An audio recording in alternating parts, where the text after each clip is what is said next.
vou contar uma aqui que aconteceu comigo hoje. Eu fui consertar uma geladeira na casa de um cliente. Quando eu cheguei lá pra fazer o reparo, lá na hora tinha outro rapaz que fez um comentário. Muita gente fala pra você não comprar geladeira nova, consertar, que você vai economizar. Mas como é que a gente conserta? Se o técnico chega na semana, ajeita, quando na outra semana tá com problema novamente, daqui um mês dá problema de novo e continua nesse ciclo de dar problema.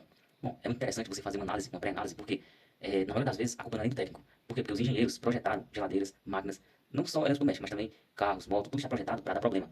Então, se você não quer gastar com manutenção, é até possível, porque você pode comprar uma nova sempre que der problema. Você vai ver que está gastando dinheiro à toa.